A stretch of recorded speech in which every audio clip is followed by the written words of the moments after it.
क्या आपने कभी सोचा है कि कुछ स्टॉक्स बार बार एक ही लेवल पर रुक जाते हैं, कुछ समय रुकने के बाद वहां से वापस नीचे गिरने लगते हैं।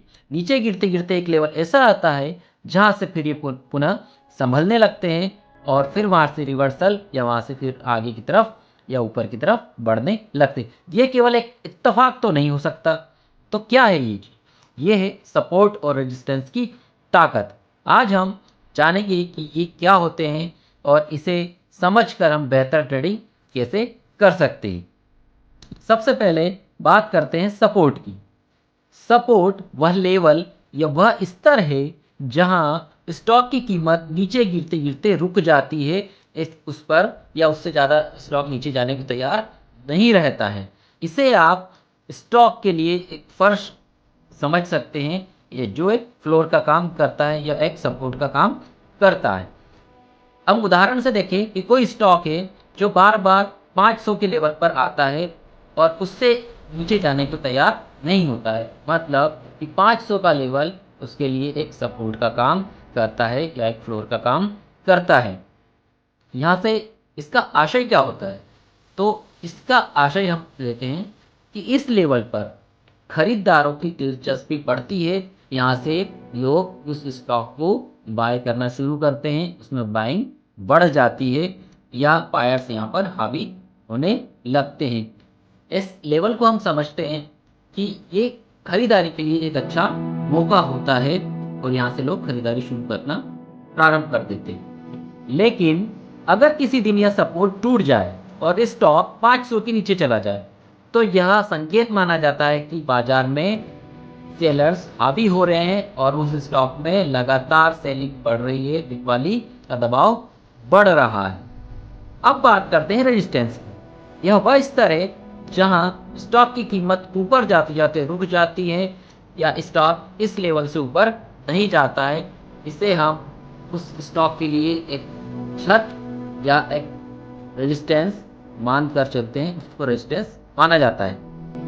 यहाँ उदाहरण के लिए मान लो 500 का जो स्टॉक था वो ऊपर जाकर 800 के लेवल पर जाता है और 800 के लेवल पर वो रुक जाता है। अब सोचने वाली बात है कि 800 पे वो स्टॉक क्यों रुकता है? तो यहाँ पर जो लोग 500 पे खरीदी थी, जिनकी बाइंग 500 थी, वो यहाँ पर मुनाफा वसूली करना प्रारंभ कर देते हैं और धीरे धीरे वहाँ पे बिकवाली शुरू हो जाती है और स्टॉक उस लेवल से नीचे आना शुरू हो जाता है। तो सपोर्ट और रेजिस्टेंस को आप खरीदार और विक्रेताओं या बायर्स और सेलर्स के बीच एक लड़ाई की तरह देख सकते हैं, जिसकी हमने 500 पर देखा। और अगर कीमत सपोर्ट के नीचे गिर जाए तो इसे कहते हैं कि ब्रेकडाउन किया है। इसका मतलब बिकवाली का दबाव बढ़ गया है, स्टॉक की बिकवाली शुरू हो। तो सपोर्ट और रेजिस्टेंस का इस्तेमाल आप कैसे कर सकते हैं? खरीदने का सही समय सपोर्ट लेवल के पास खरीदने पर जाकर और बेचने का सही समय रेजिस्टेंस के पास मुनाफा वसूल कर। ब्रेकआउट का फायदा उठाना चाहिए जब कीमत रेजिस्टेंस की तोड़े वहां पर हमको खरीदी होता है और खरीदारी करना चाहिए। याद रखें, सपोर्ट और रेजिस्टेंस केवल संकेत है।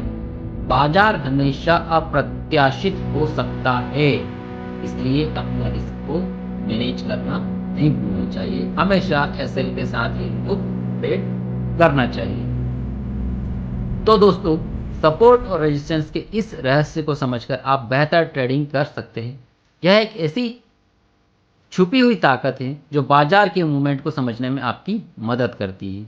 अगर आपको यह वीडियो पसंद आया हो, अच्छा लगा हो तो लाइक करें, सब्सक्राइब ज़रूर करें और कमेंट में हमें बताएं कि आप अगली बार कौन सा टॉपिक देखना चाहते हैं। याद रखें, सीखना ही सफलता की पहली सीढ़ी है। धन्यवाद।